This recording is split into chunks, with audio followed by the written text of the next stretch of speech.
देवादिदेव 1008 आदिम तीर्थंकर श्री आदिनाथ भगवान की। दोनों हाथों को आकाश की ऊंचाई में प्रदान करते हुए पूरी चेतना के साथ अपनी उपस्थिति का एहसास दीजिएगा।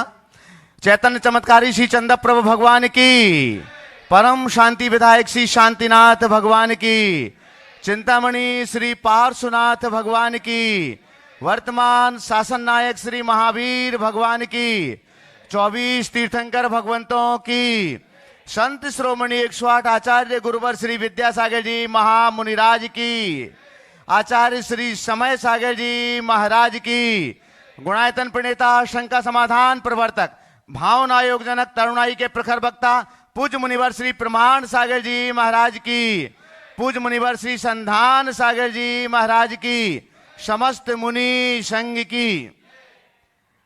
आइएगा बंधुओं, टीवी चैनल का सबसे लोकप्रिय कार्यक्रम शंका समाधान आप सभी लोग मध्य प्रदेश की राजधानी भोपाल स्थित अवधपुरी, जहां पर आचार्य भगवान श्री विद्यासागर जी महामुनिराज के मंगल आशीष की छांव तले तथा पूज्य मुनिवर श्री प्रमाण सागर जी महाराज के आशीर्वाद और निर्देशन में आचार्य श्री विद्यासागर प्रबंध विज्ञान संस्थान तथा श्री विद्या प्रमाण गुरुकुल संचालित हो रहा है। ऐसे दिव्य परिसर से सुन रहे हैं आप सभी जो यहाँ उपस्थित हैं, आप सभी का और पारस चैनल, आदिनाथ चैनल, प्रामाणिक ऐप तथा अन्य डिजिटल माध्यमों से शंका समाधान के इस कार्यक्रम को देखने और सुनने वाले देश और दुनिया के सभी भक्तों का हार्दिक हार्दिक स्वागत एवं अभिनंदन करता हूं। बंधुओं, शंका समाधान के इस सत्र के लिए हम निवेदन करें, अनुरोध करें, उसके पूर्व महाराज श्री का मंगल आशीष ग्रहण करते हैं। दोनों हाथों को जोड़िएगा, आप सबके लिए भी मंगल आशीष मिले और आपके माध्यम से देश और दुनिया में इस कार्यक्रम को देखने सुनने वाले सभी भव्यात्माओं के लिए भी आशीष की छांव प्राप्त हो।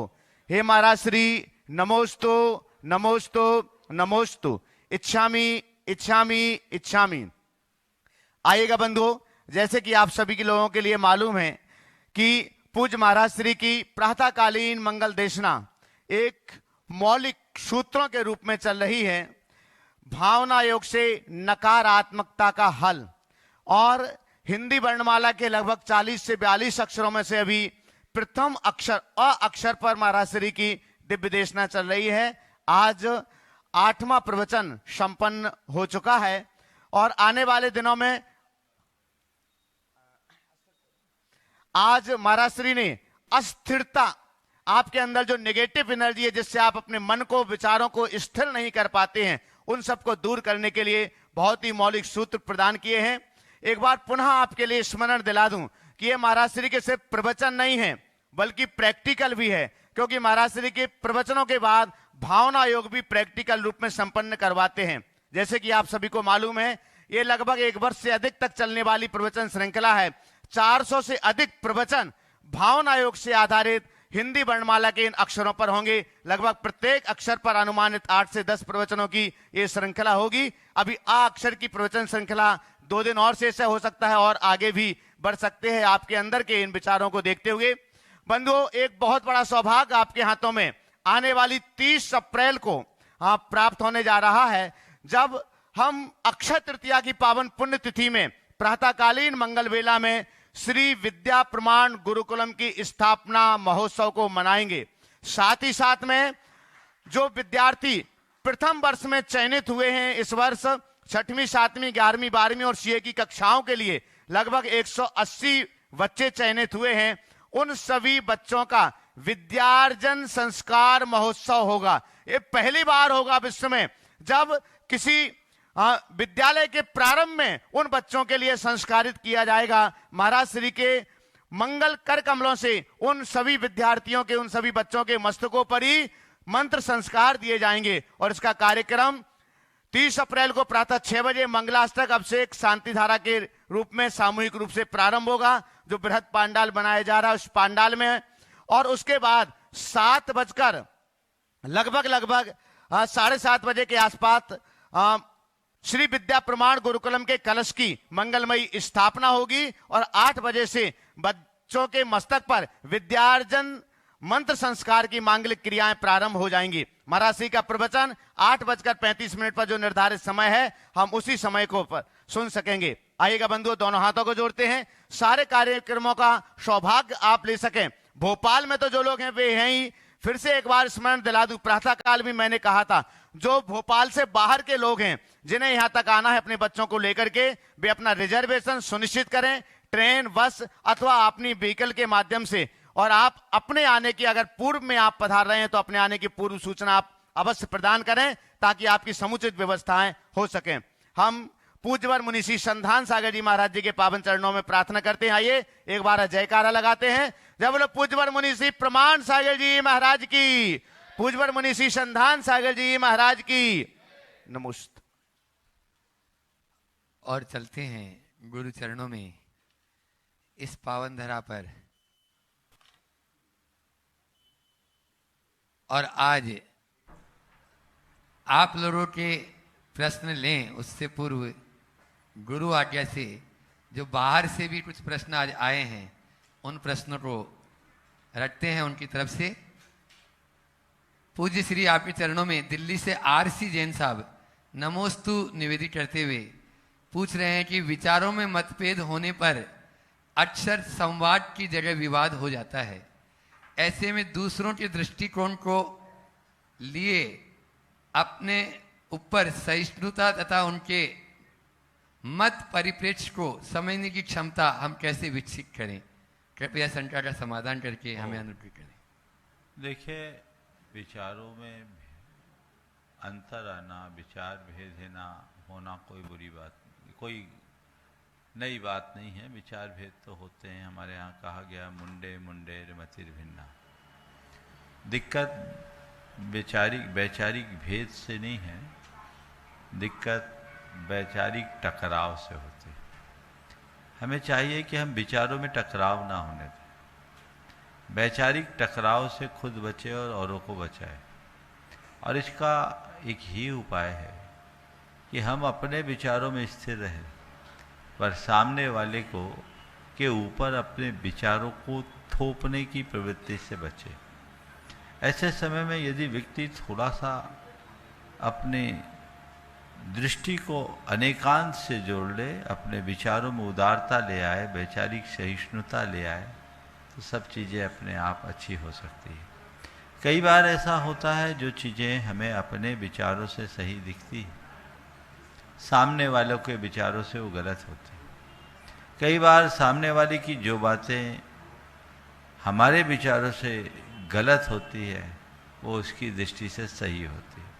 तो हमें इस वैचारिक सहिष्णुता का परिचय देना चाहिए, सोच को उदार बनाना चाहिए, अपने मन के अहंकार को गौण करके चलना चाहिए। हमारा जो ईगो है वो हमें किसी बात को एक्सेप्ट नहीं करने देता, वो सब चीज़ों में उलझा करके रखता है, और ये उलझन हमें बहुत बुरी तरह परेशान करती है।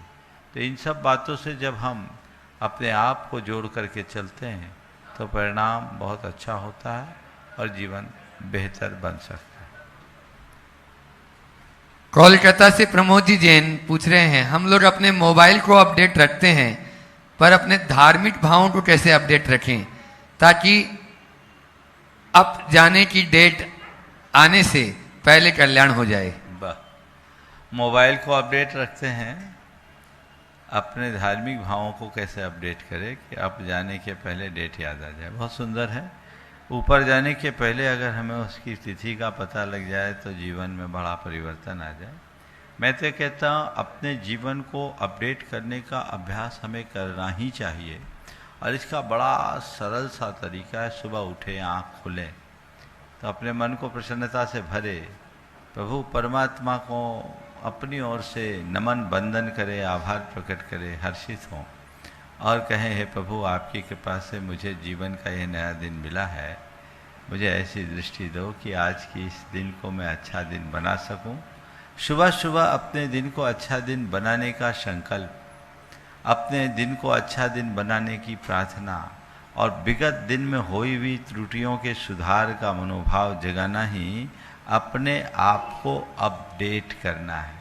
मैं तो आप सबसे कहूँगा, ज़्यादा कुछ नहीं होता, प्रातः काल उठ करके 5 मिनट का भावना योग करना शुरू कर दो, आपका जीवन पूरी तरह अपडेट हो जाएगा और संपूर्ण जीवन मंगलमय बन जाएगा। ये अपने जीवन को अपडेट करने का ही एक माध्यम है और बड़ा सशक्त माध्यम है जिसे हमें अपना करके चलना चाहिए। डिब्रूगढ़ आसाम से राजेश पाटनी जी पूछ रहे हैं गुरुदेव को नमस्ते करते हुए, आशीर्वाद का क्या महत्व होता है, उसे कैसे समझें? क्योंकि आज लोग चाहते हैं कि हमें साधुओं से कोई वस्तु मिले, जबकि आशीर्वाद उससे बड़ा होता है। देखिए, आशीर्वाद है क्या? आशीर शब्द कल्याण का सूचक है। कल्याणकारक वचनों का नाम ही आशीर्वाद है। समझ गए? किसी के लिए आशीर्वाद, उसका कल्याण हो, भला हो, उद्धार हो, ये आशीर्वाद का शब्दार्थ है। जब हम गुरुजनों से आशीर्वाद लेते हैं तो उनकी सद्भावनाएं हमारे साथ जुड़ती हैं, उनकी भाव तरंग हमारी चेतना को प्रभावित करते हैं और उसके कारण हमारी मनोदशा बदलती है, हमारा आत्मविश्वास बढ़ता है, हमारे अंदर सकारात्मकता जगती है और ये सकारात्मकता हमारे जीवन में व्यापक बदलाव उत्पन्न कर देती है। तो अपने अंदर सकारात्मकता को विकसित करने के लिए यदि हम बड़े जनों से आशीर्वाद ले तो ये बहुत काम की चीज़ है। लेकिन मैं हमेशा कहता हूँ, आशीर्वाद दिया नहीं जाता, आशीर्वाद दिया जाता है। किसका आशीर्वाद है ये बात दूसरी है, किसने लिया ये बात मुख्य है। जितनी श्रद्धा उतना आशीर्वाद फलता है। श्रद्धा विहीन व्यक्ति के हृदय में आशीर्वाद का कोई असर नहीं। आप कितना स्वीकार रहे हैं, सब कुछ उस पर निर्भर करता है। आशीर्वाद कोई चमत्कार नहीं है, भावनाओं का बदलाव। और जब भावनाएं बदलती है तो जीवन में व्यापक परिवर्तन घटित होता है। इसलिए आशीर्वाद से कुछ नहीं होता ये कहना गलत है, पर सब कुछ आशीर्वाद से ही होता है ये कहना भी सही नहीं। पर आशीर्वाद का अपना प्रभाव होता है, आशीर्वाद अपना काम करता है। आशीर्वाद यानी जो आ यानी आपत्ति और शी यानी कल्याण, शिव जो आपत्ति को कल्याण में बदल देने का वाद है उसका नाम आशीर्वाद। समझिए, तुम्हारी विपत्ति को कल्याण में बदल दे, तुम्हारे लिए एक ऐसी प्रेरणा दे दे जो तुम्हारे जीवन में व्यापक परिवर्तन कर दे। एक राजा था, अचानक परचक्र का आक्रमण हुआ। परचक्र के अप्रत्याशित आक्रमण से अपने आप को बचा नहीं पाया, उसे गुप्त मार्ग से भागना पड़ा। वो जंगलों में जा फंसा। वहां उसे एक संत के दर्शन हुए। उसने संत से अपनी व्यथा कही कि मेरा सारा राज्य खो गया, मेरे पास 10-12 सैनिकों की एक छोटी सी टुकड़ी है, मेरे खोए राज्य को मैं पा पाऊंगा, आप आशीर्वाद दो। अन्य का वत्स तू मेरे पास आया है, मैं अभी इसका फैसला करता हूँ।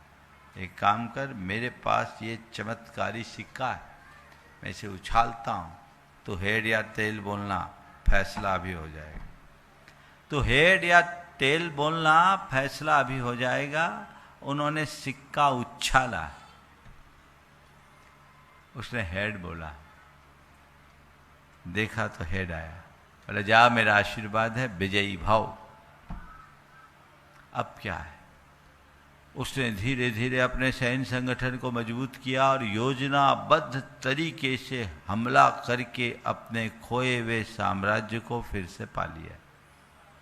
राज्य पाने के बाद गुरु चरणों में कृतज्ञता ज्ञापित करने के भाव से वो फिर से पहुंचा। कहा, गुरुदेव आपने चमत्कार कर दिया, आपके आशीर्वाद से मेरा खोया हुआ साम्राज्य मुझे फिर से प्राप्त हो गया। गुरु ने कहा, ठीक है, एक काम कर, थोड़ा हाथ बढ़ा। हाथ बढ़ाया, उनने अपने उसी झोले में फिर से हाथ डाला और सिक्का निकाला और उसके हाथ में उनने सिक्का रखा। बोले देख क्या है? बोले हेड है। बोले इसको पलट, पलटा, वो भौचक्क रख गया, उस तरफ भी हेड था। गुरु के पास जो सिक्का था उसके दोनों तरफ हेड था। संत ने कहा, देख मैंने कुछ नहीं किया, मैंने तो केवल तेरे विश्वास को जगाया। तू कहता है मेरे आशीर्वाद से हुआ, और मैं कहता हूं ये सब तेरे विश्वास का चमत्कार है। तो जिसके हृदय में विश्वास है उसके लिए आशीर्वाद है, जिसका विश्वास खंडित उसे आशीर्वाद कभी नहीं फलता। इसलिए आशीर्वाद से ज्यादा महत्व तुम्हारी श्रद्धा का है, इसे समझना चाहिए। एक और आप लोग भी अपने जो सुन रहे हैं वो प्रश्न टीवी स्क्रीन पर जो नंबर चल रहे हैं उन पर भेज सकते हैं, ताकि आपका भी नंबर लग सकता है। महाराज जी, बेंगलोर से कमल जी अजमेरा आपके चरणों में बारंबार नमोस्तु करते हुए परिवार सहित पूछ रहे हैं कि लॉ ऑफ अट्रैक्शन से हम अपने जीवन में कहाँ कहाँ और कैसे सफलता प्राप्त कर सकते हैं। लॉ ऑफ अट्रैक्शन तो आज का शब्द है।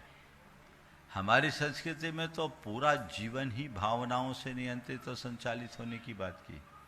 लॉ ऑफ अट्रैक्शन वाले कहते हैं थॉट्स बिकम्स थिंग्स, और हमारे यहाँ कहा गया यद भाव्यते तद भवति। जो हम भाते हैं वैसा जीवन बनता है। निश्चित हमारे भावनाओं का हमारे विचारों पर और विचारों का हमारे जीवन पर गहरा प्रभाव पड़ता है। इसलिए अपने जीवन को बेहतर बनाने के लिए हमें अपनी भावनाओं को अच्छा बनाने का प्रयत्न करना चाहिए। जब तक हम अपनी भाव दशा को नहीं सुधारेंगे, जीवन नहीं सुधरेगा। तो आप जिस लॉ ऑफ अट्रैक्शन की बात कर रहे हैं, मैं आपसे कहूँगा भावना योग का अभ्यास कीजिए, सारी बातें अपने आप आ जाएंगी। और अब यहाँ के प्रश्नों को अपन लेते हैं, और उसमें प्रथम प्रश्न आज श्रीमती कल्पना जैन देवेंद्र नगर से यहाँ पर उपस्थित हैं। वे अपना प्रश्न करें और वो तैयार रहेंगे कुप्पी परिवार छतरपुर से श्रीमती सुनीता जी जैन। परम पूज्य मुनि श्री प्रमाण सागर जी महाराज जी के चरणों में त्रैवार नमोस्तु नमोस्तु नमोस्तु। परम पूज्य मुनि श्री संदान सागर जी महाराज जी के चरणों में त्रैवार नमोस्तु नमोस्तु नमोस्तु। प्रश्न करें। हाँ, हे मुनिवर, हम जो सीनियर महिलाएं हैं वो ऐसा कौन सा सामाजिक और धार्मिक कार्य कर सके जिससे अपने नगर और समाज को एकता के सूत्र में बांध सके। सीनियर महिलाएं धार्मिक और सामाजिक कौन सा काम करें? देखिए, आप लोगों के पास बहुत समय है, अब तो कोई काम विशेष बचा नहीं। तो मैं ये कहूँगा कि जितना बन सके सबसे पहले धर्म ध्यान पर फोकस करो, क्योंकि हम देखते हैं सामाजिक कार्यों में प्रपंच ज़्यादा होते हैं, राग द्वेष ज़्यादा दिखता है। समझ गए? आप सेवा कम कर पाते हैं, आजकल पॉलिटिक्स ज़्यादा हो जाती है। तो पहली सलाह तो मैं ये दूंगा कि हर व्यक्ति को बचपन ज्ञानार्जन के लिए, जवानी धनार्जन के लिए और बुढ़ापा पुण्यार्जन के लिए लगा देना चाहिए। समझ गए?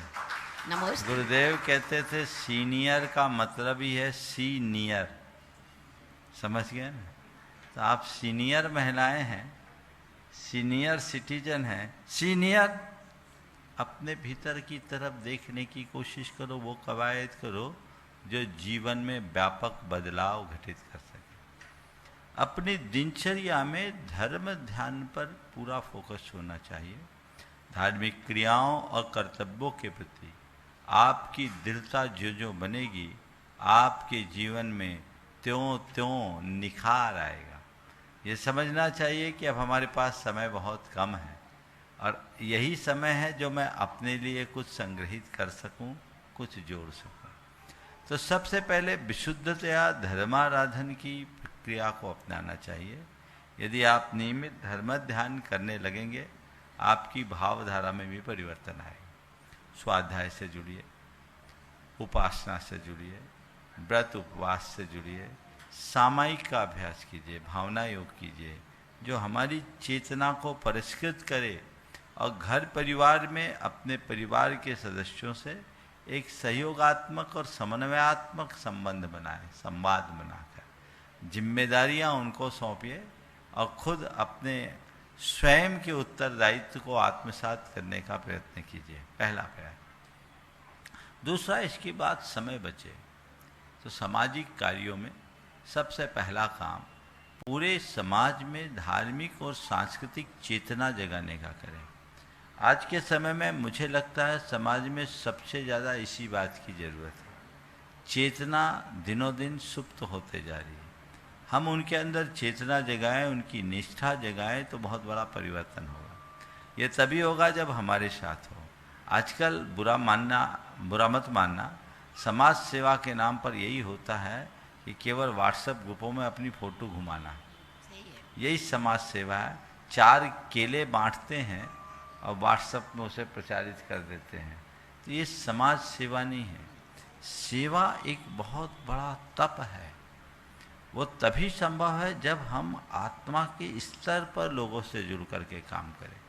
स्वाध्याय करके अपने आत्मा को जानो, अपने जीवन के प्रयोजन को पहचानो, उसी अनुरूप लक्ष्य बना करके चलो और पुरुषार्थ जगाओ, तो आप सेवा करोगे, उसे अपना तप मान करके करोगे। सेवा का अहंकार नहीं होगा, केवल एक कर्तव्य की भावना जुड़ेगी। यदि ऐसे मनोभावों के साथ समाज सेवा का कार्य करते हैं तो बहुत बड़ा काम होगा। हम धर्म प्रभावना के लिए, सामाजिक और धार्मिक चेतना को जगाने के लिए, सांस्कृतिक चेतना को जगाने के लिए हम कुछ उपक्रम करें। और साथ ही हमारे समाज में यदि कोई कमज़ोर व्यक्ति है तो उनको हम हर प्रकार का सहयोग दें, संरक्षण दें, उनके संवर्धन में कोई ठोस उपक्रम करे तो बड़ा सार्थक काम हो सकता।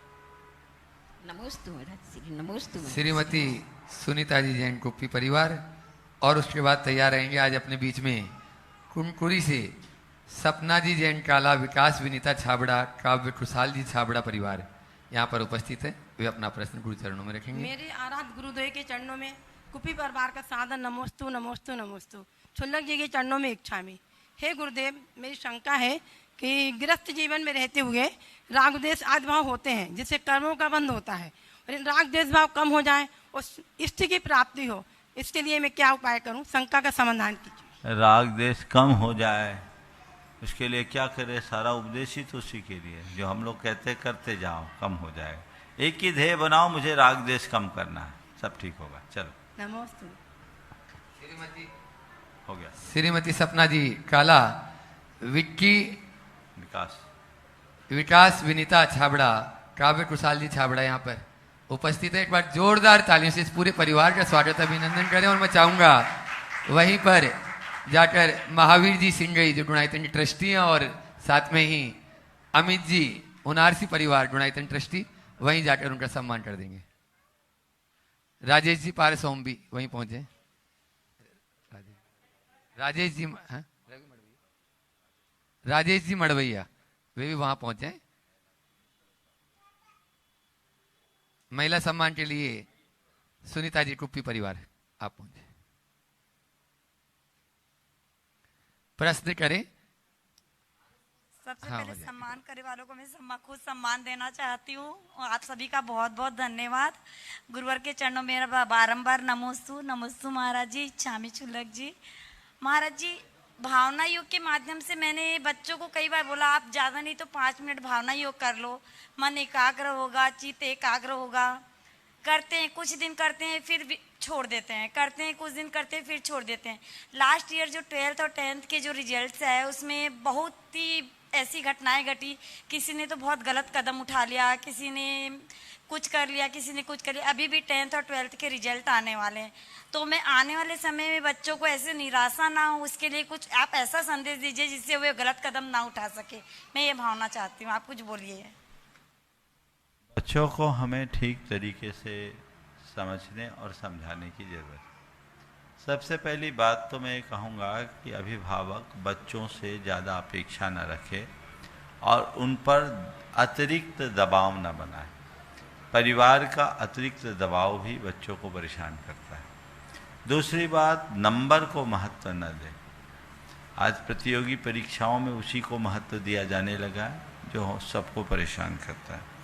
बच्चों से भी मैं ये कहूँगा कि आप किसी प्रतियोगिता में यदि किसी वजह से पूरी तरह सफल नहीं हुए तो उसे अपनी विफलता न माने। हमारे पास बहुत सारे अवसर हैं, जीवन को आगे बढ़ाने के कई रास्ते हैं। हमारे लिए एक रास्ता बंद हुआ, जब तक उसकी अंतिम संभावना हम तब तक प्रयास करें, और अगर वो सफल ना हो तो हम दूसरे रास्ते पर विचार करें। और व्यक्ति को एक बात समझना चाहिए कि हम केवल पढ़ाई के लिए जोर न दें, अपने जीवन की स्थिरता पर जोर दें। यदि बच्चे आध्यात्मिकता से जुड़ते हों, गुरुओं के प्रवचनों से जुड़ते हों, नियमित भावना योग करते हों, तो उनमें अंदर से आत्मबल बढ़ेगा, मनोबल बढ़ेगा और वो अपनी स्थिरता को घटित कर पाएंगे। नमोस्तु महाराज जी। अगला प्रश्न करेंगे आनंद अंकित जी, अमिता जी सराफ परिवार जो डुणायतन के ट्रस्टी हैं और तैयार रहेंगे अपने बीच में दयोदय महासंघ के अध्यक्ष और डुणायतन के शिरोमणि संरक्षक प्रेमचंद जी प्रेमी। नमोस्तु गुरुदेव, नमोस्तु। गुरुदेव, मेरा प्रश्न ये है कि संस्कृत में दो वाक्य हैं, एक है जननी जन्मभूमिश्च स्वर्गादपि गरीयसी और दूसरा वाक्य सत्यमेव जयते। कभी कभी ऐसा भी देखने में आया है कि ये दोनों के दोनों आमने सामने, दो पक्ष आमने सामने पूर्व में खड़े हुए हैं। इस दौरान अगर जैसे कोई हानि होती है, कुछ कर्म होते हैं, तो इसमें किसके कर्म ज्यादा श्रेष्ठ हैं? देखिए, जननी जन्मभूमिश्च स्वर्गादपि गरीयसी और सत्यमेव जयते, ये दोनों अलग अलग संदर्भ में प्रयुक्त अलग अलग सूत्र वाक्य हैं और दोनों अपनी अपनी जगह उपयोगी। इन दोनों का एक दूसरे से कोई संबंध नहीं। समझ गया? ये मातृभूमि के प्रति गौरव जगाने की प्रेरणा देती है। जननी जन्मभूमिश्च स्वर्गादपि गरीयसी, ये मातृभूमि के प्रति प्रेरणा जगती है और हमें ऐसी प्रेरणा जगा करके चलना चाहिए। दूसरी बात, सत्यमेव जयते, ये उक्ति सत्य निष्ठा को जगाती।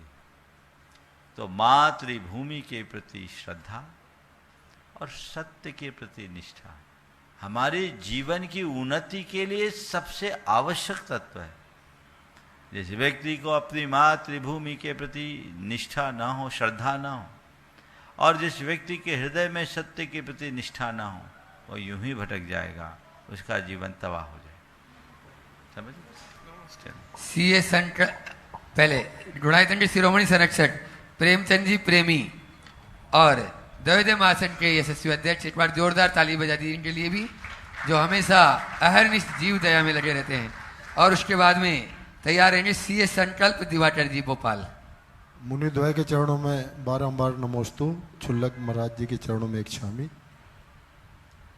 मुनिश्री, प्रतिकूल कारण मिलने पर भी समता कैसे बनाए रखें और चरित्र का पालन कैसे करें? प्रतिकूल कारण मिलने पर भी क्षमता कैसे बनाएं और अपने चरित्र का पालन कैसे करें?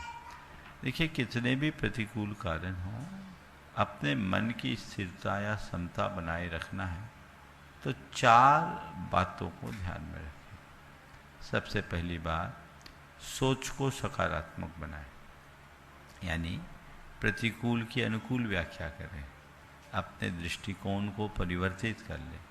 जो चीज़ें हमें उल्टी दिख रही है, हम उसकी सीधी व्याख्या करना शुरू कर दें, हमारे मन में स्थिरता हो। दूसरी बात, कभी भी कोई प्रतिकूल परिस्थिति आए तो हम अपने मन में सदैव आशावादी दृष्टि रखें।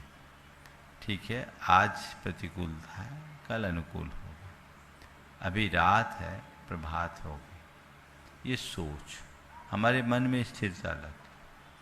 तीसरी बात, धीरज रखें। धीरज में बहुत बड़ी ताकत होती है। कहते हैं धीरज के बल पर साधारण व्यक्ति भी असाधारण उपलब्धियां अर्जित कर लेता है और अधीरता से बड़े बड़े लोग भी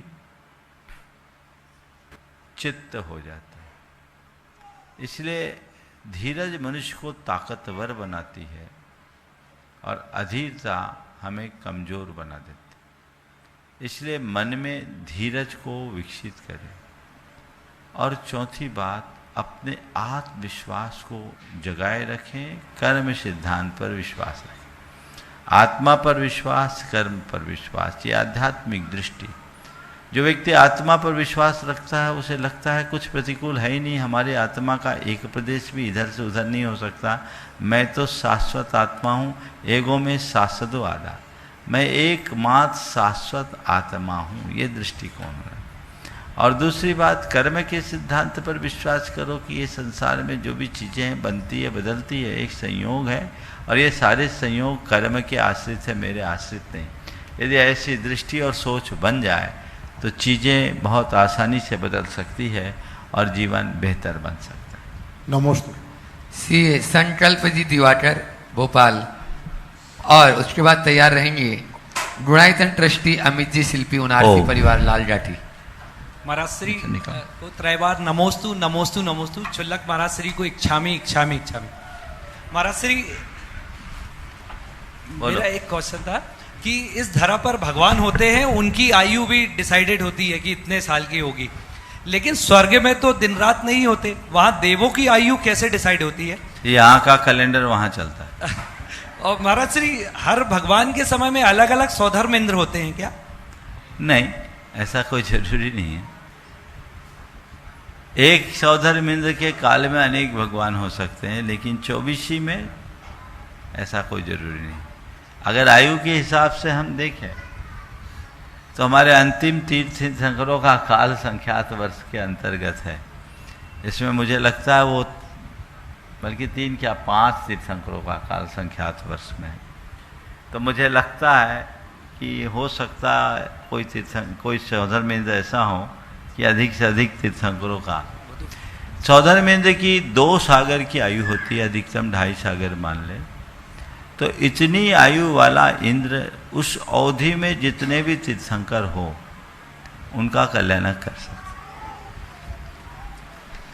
अमित जी शिल्पी जी उनारसी परिवार गुणायतन ट्रस्टी, और उसके बाद में प्रतीक जी लहरी भोपाल तैयार रहेंगे। महाराज जी के चरणों में बारंबार नमोस्तु, चुल्लक जी के चरणों में इच्छामी। महाराज जी, आज मेरा ये प्रश्न कम एक ऑब्जर्वेशन ज़्यादा है। मैं कर्म से एक सॉफ्टवेयर प्रोफेशनल हूँ, तो मेरा टेक्नोलॉजी के तरफ हमेशा थोड़ा झुकाव ज़्यादा रहता है, परंतु रिसेंट टाइम्स में मैंने एक चीज़ ऑब्जर्व करना शुरू की है।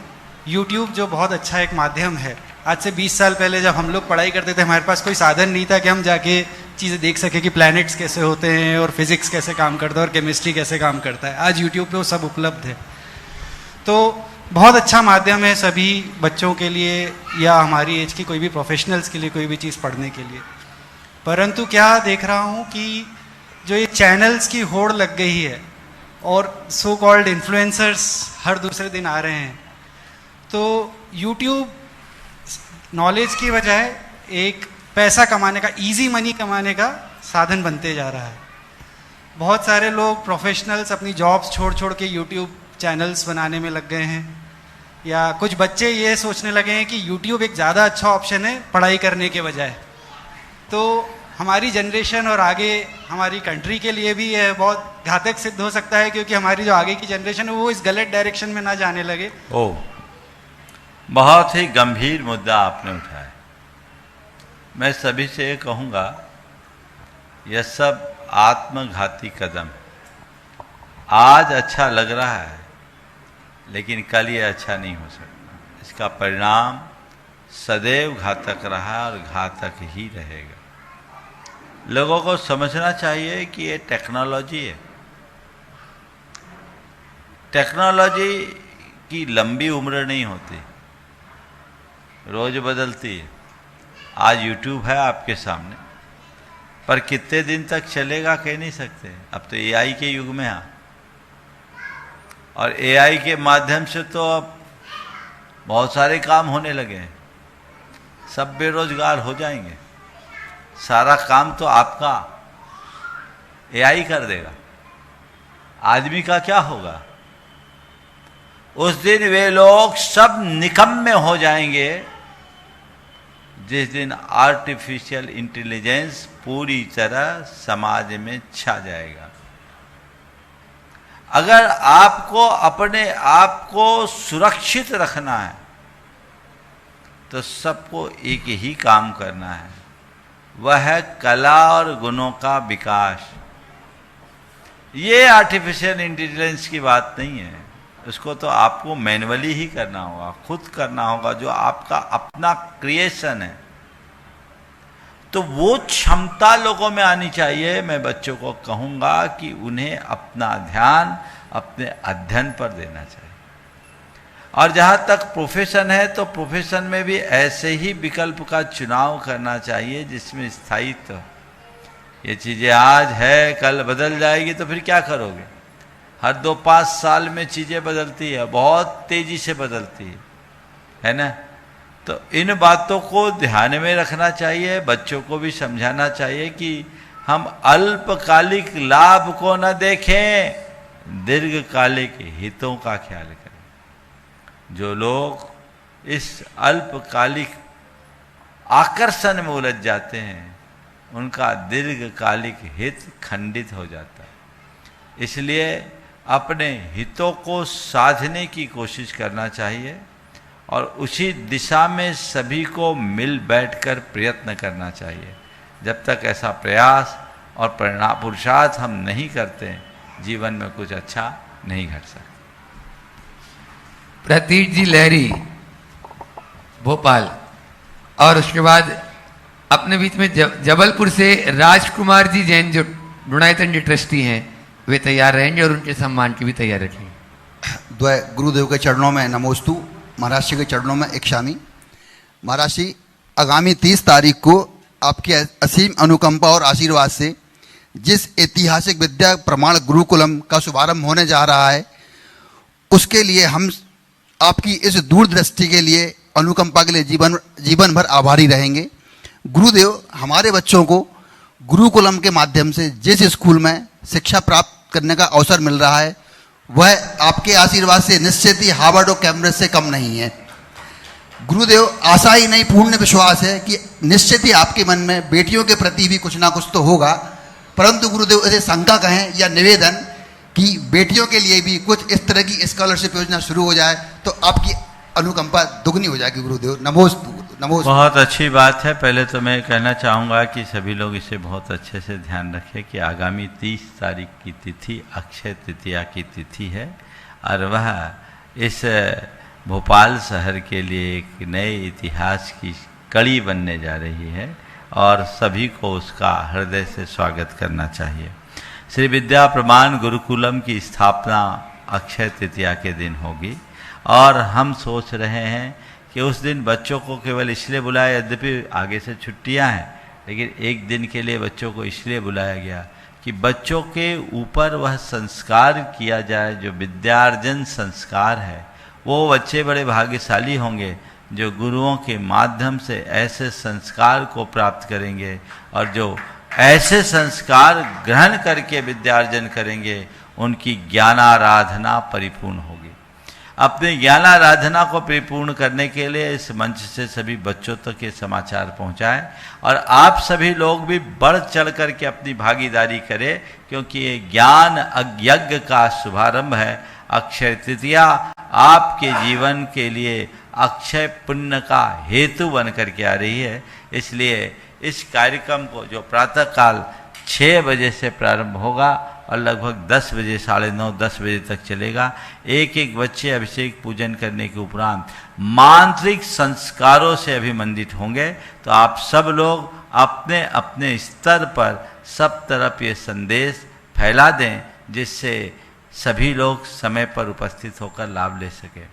जहाँ तक आगे की बात है, अभी तो शुरुआत हुई है भाई, बच्चों को ये तो होने दो। परम पूज्य गुरुदेव ने प्रतिभास्थली में तो 5-5 प्रतिभास्थली बना दिए बच्चियों के लिए। हम तो चाहेंगे 5 प्रतिभास्थली 50 प्रतिभास्थली में परिवर्तित हो जाए। जो काम गुरुदेव ने किया हम उसी काम को आगे बढ़ाएं। और ये भी हमने नेमावर में ही गुरुदेव से आशीर्वाद दिया था, समय जब आया तभी ये फलीभूत हुआ। काश थोड़ा पहले होता तो गुरुदेव का और प्रत्यक्ष आशीर्वाद हम सबको मिलता। लेकिन मैं मान रहा हूँ हम आप सब केवल निमित्त हैं, सब उनके ही आशीर्वाद से फलीभूत हो रहा है। आप भावना भाइये, बच्चियों के स्कॉलरशिप की जो भावना आपने प्रकट की है उसके लिए भी आने वाले समय में विचार किया जा सकता है, लेकिन पहले बच्चों के लिए तो हो जाए। मुझे लगता है एक गुरुकुलम से काम नहीं चलेगा, यहाँ तो अनेक गुरुकुलम की ज़रूरत है। कई जगह ऐसे गुरुकुलम की स्थापना करनी पड़ेगी, तभी ऐसा काम होगा। आप सब लोग ऐसे ही उत्साहित रहिए, सहयोग के लिए तत्पर बने रहिए। आपकी तत्परता ही इन कार्यों को अंजाम देगी। अपने बीच में जबलपुर से ढूंढायतन ट्रस्टी राजकुमार जी जैन यहाँ पर उपस्थित, और मैं चाहूंगा ढूंढायतन जी शिरोमणि संरक्षक सुगंधी लाल जी जैन वहीं पर उनका सम्मान भी कर देंगे। राजकुमार जी आगे आ जाओ। राजकुमार जी जैन थोड़ा आगे आ जाओ, आगे आ जाएं परिवार के साथ। ढूंढायतन जी शिरोमणि संरक्षक वयोवृद्ध अपने बीच में सुगंधी लाल जी जैन, जिनके सुपुत्र बहुत एक्टिव यहाँ पर रोहित भाई लगे हुए। महाराज जी नमोस्तु नमोस्तु नमोस्तु। क्षामी महिला सम्मान के लिए अनीता जी आ जाएं। अनीता जी सराफ। महाराज जी मेरा प्रश्न ये है, कम बोलो और काम का बोलो, ये इसमें कैसे सामंजस्य बैठाया जाए? पहले एक सत्कार कर दीजिए। हाँ, आप लोग जोरदार तालियों से आज अपने बीच में जो राजकुमारी जैन साहब आए।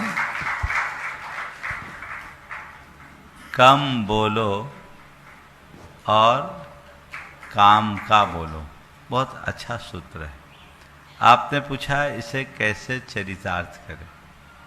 मैं तो कहता हूँ रोज भावना योग करो, यही प्रार्थना करो, प्रतिक्रमण करो, प्रत्याख्यान करो और सामायिक करो। एक छोटा सा अभ्यास। देखिए, एक एक चीज़ के लिए चारों फॉर्मेट हम अपनाएं तो अपने जीवन में बहुत बड़ा परिवर्तन कर सकते। प्रार्थना के क्रम में मुझे कम बोलना है और काम का ही बोलना है। हे प्रभु, मुझ में ऐसी समझ और दृष्टि दे दो कि मैं हित मित और प्रिय वचनों को बोल सकूं, मैं सीमित और सार्थक बोल सकूं, मेरा जीवन सार से जुड़े, मैं बेकार से बच सकूं। ये प्रार्थना है। रोज एक्सरसाइज करें और बीते दिन में मैंने कहाँ निरर्थक बोला, कहाँ अधिक बोला, जहाँ अधिक और निरर्थक बोला उसे ध्यान में लाए और उसकी निंदा करे कि मैंने ये जो बोला है गलत बोला, मुझे ऐसा नहीं बोलना चाहिए, आइंदा मैं इसका ध्यान रखूँगा और इसकी पुनरावृत्ति से बचूँगा। ये आपका प्रतिक्रमण है। और उसके साथ साथ एक क्षमापना भी इसी में करें कि मैंने जो कुछ भी गलत बोला, अनर्थक बोला, निरर्थक बोला, मेरे वचनों से यदि किसी को कोई आघात पहुंचा हो, मैं उससे हृदय से क्षमा मांगता हूं, अपनी ओर से उन्हें क्षमा करता हूं, वो मुझे क्षमा करे। ये भाव मन में जगाएं तो ये आपका प्रतिक्रमण हुआ। फिर कुछ संकल्प, मुझे सीमित बोलना है, सार्थक बोलना है, कम बोलना है, काम का बोलना है, सीमित बोलना है, सार्थक बोलना है, कम बोलना है, काम का बोलना है। कम से कम आप 27 बार इसे दोहराएं तो ये आपके अवचेतन मन में बैठेगी, समझ गए। और फिर सामायिक करें।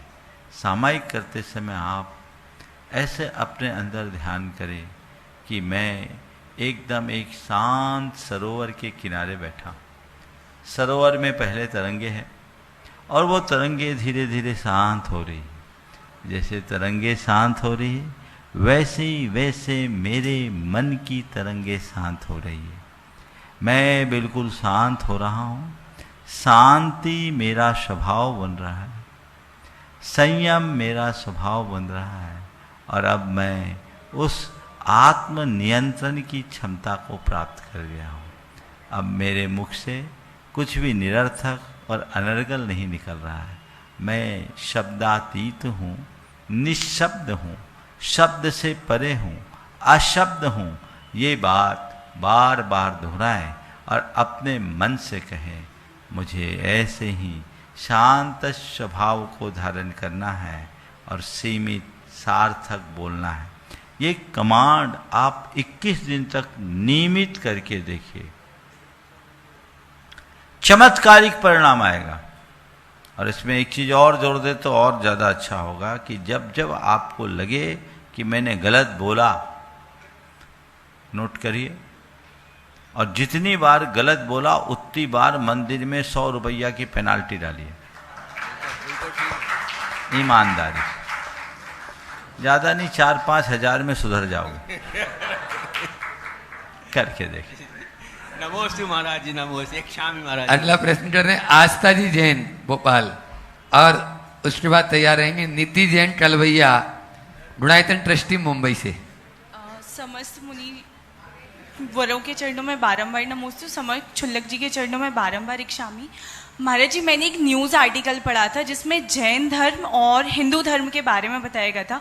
उसमें एक कोट था कि जैन धर्म में विवाह एक सामाजिक व्यवस्था है और हिंदू धर्म में एक संस्कार है। तो मैं आपसे जानना चाहती हूँ महाराज जी, ये किस हद तक सही है कि हमारे श्रमण संस्कृति में विवाह एक संस्कार है या एक सामाजिक व्यवस्था? देखिए, विवाह को संस्कार के रूप में भी लिया गया है। ऐसा नहीं है कि विवाह संस्कार नहीं है। हमारे गर्भान्वय, कर्तान्वय और दीक्षान्वय के संस्कारों में ये संस्कार है, लेकिन ये कॉन्टेक्ट नहीं है, उसकी पूरी विधि है, उस विधि के अनुसार किया जाता है। लेकिन हाँ, हिंदू मान्यता में जिस तरह से उसे एक मांगलिक कार्य किया गया, इसे एक गार्हस्थ्यिक दायित्व को निर्वाह करने का आधार परिभाषित किया है। जिन लोगों को जैन पूरे के पूरे संहिता को जानना है, जैन लॉ को जानना है, एक कृति है जैन विधि, शायद उसके लेखक हैं पुखराज जी या सुरेश जैन, में मुझे ध्यान नहीं आ रहा है, नाम मैं भूल रहा हूँ, अपने से जुड़े हुए व्यक्ति हैं। जैन विधि बहुत अच्छी कृति है, लगभग 500 पेज की कृति है, सबको पढ़ना चाहिए। एक बार ज़रूर मंगवाए, मैंने उसे पढ़ा है और उन्होंने बहुत अच्छे तरीके से सारे जैन रीतियों रिवाजों को जैन धार्मिक मान्यताओं के अनुसार व्याख्यायित किया। गुणायतन ट्रस्टी मुंबई से नीति जी कलवैया, और उसके बाद में तैयार रहेंगी अपने बीच में जयपुर से पुष्पा जी सोडानी। मेरे अनंत उपकारी गुरुवर के चरणों में कोटिशः नमन। इच्छामी महाराज जी। गुरुदेव, आपने कई बार यह अपने प्रवचनों में कहा है कि निमित्तों से अप्रभावित रहना चाहिए। तो मेरा प्रश्न ये है कि उपादान शक्ति को जागृत करने के लिए हम कैसे निमित्तों से अप्रभावित रहने की कला को विकसित करें? 4 बातों के माध्यम से आप बताने की कृपा कीजिए। 4 बातों की जरूरत नहीं, एक ही बात बताता हूँ। नियमित भावना योग करो और भावना योग की 4 बातों का अपनाओ। सुबह जब उठो सबसे पहले प्रार्थना करो, हे प्रभु मुझे ऐसी दृष्टि दो कि मैं अपने आप में स्थिर रह सकूं, मैं निमित्तों से अप्रभावित रह सकूं, सब प्रकार के उतार चढ़ावों में ठहराव बना सकूं, मुझ में स्थिरता हो, मुझ में क्षमता हो, मुझ में धैर्य हो, मुझ में संयम हो। ये प्रार्थना। फिर प्रतीक का मन करो, कहाँ कहाँ किस किस निमित्त से मैं विचलित हुआ, जिन जिन निमित्तों से हम अपने आप को विचलित हुए देखें और उसकी तटस्थ समीक्षा करें कि क्या मुझे यहाँ विचलित होना उचित था। नोट भी कर सकते हैं, इसे एक एक्सरसाइज के रूप में भी अंकित कर सकते हैं और मन ही मन अपनी निंदा करें कि मैंने ये गलत कार्य किया, मेरा ये कदम गलत था, मेरा ये निर्णय गलत था, मुझे ऐसा नहीं करना चाहिए। मैं अपने इस कृत्य की निंदा करता हूँ और आगे मैं कभी इसकी पुनरावृत्ति नहीं करूँगा। हे प्रभु, मैं अपने अंदर स्थिरता ला सकूं, मेरे सारे दुष्कृत्य मिथ्या हो, मैं सबसे क्षमा मांगता हूं, सबको क्षमा करता हूं। फिर कुछ संकल्प ले जो प्रत्याख्यान है कि मुझे निमित्तों से अप्रभावित रहना है, मुझे अपने आप में रहना है, मुझे निज से निज को संभालना है, मैं खुद में ही रहना चाहता हूँ।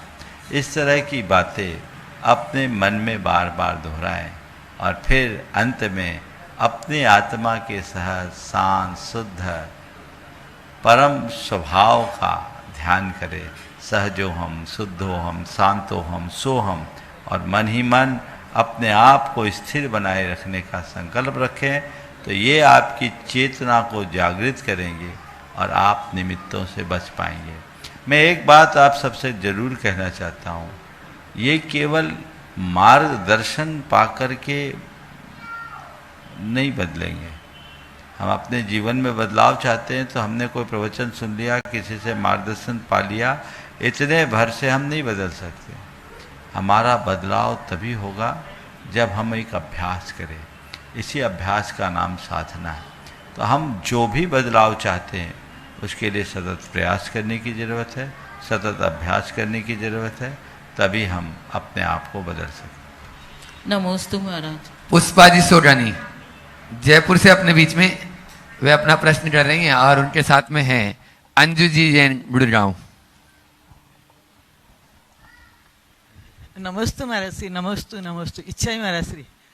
महाराज श्री, आजकल शादी ब्याह के जो 11 साल होते हैं, 25 साल होते हैं, 50 साल होते हैं, तो ऐसे बार बार शादियों के सारी रस्में होती है। उससे भी बढ़ के पहले तो 4-5 दिन में शादियां हो जाती थी, फिर 2 दिन में होने लगी, अब तो 15-15 दिन तक होते हैं।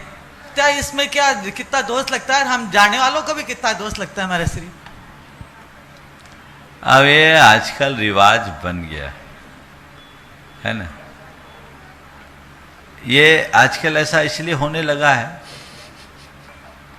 क्योंकि पहले तो शादी आराम से निभ जाती थी, अब निभना ही कठिन होने लगा है। तो लोग सोचते हैं कि फिर से कर लो ताकि ये हमारा रिन्यूअल हो जाए। तो कितनी बार करें महाराज श्री? वो बार बार रिन्यूअल कराना पड़ता।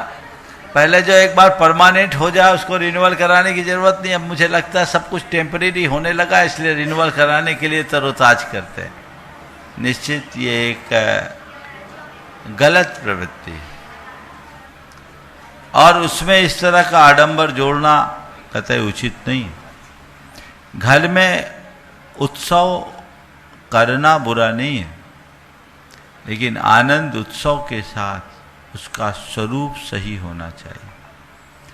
आपका ये सौभाग्य है कि आपने 25 या 50 वर्ष तक सफल दाम्पत्य जीवन पूरा किया, और आज के समय में तो जिनका प्रबल पुण्य है वो ही कर पाते हैं, क्योंकि आज का पहले तो प्रकृति छुड़ाती थी, अब विकृति छुड़ाने लगी। समझ गए ना? प्रकृति छुड़ाती थी, जोड़ी टूट जाती थी, विकृति हावी हुई, जोड़ी तोड़ने लगी। तो जो लोग हैं जो प्रकृति और विकृति दोनों के आघातों से बचकर अपनी जोड़ी को टिकाए हैं, वो भाग्यशाली।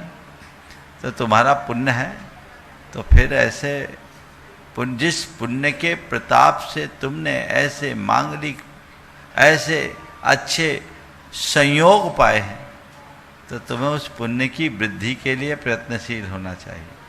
पुण्यवर्धक क्रियाओं को संपन्न करने से ही अपने जीवन को सफल बनाया जा सकता है।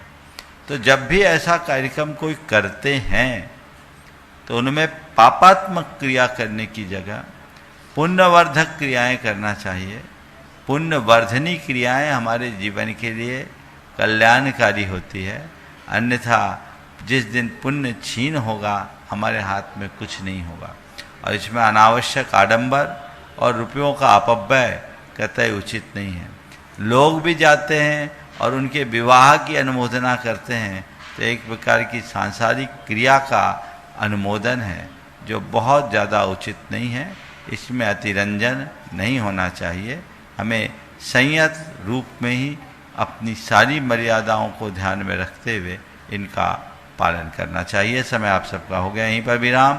बोलिए परम पूज्य आचार्य गुरुवर श्री विद्यासागर महाराज।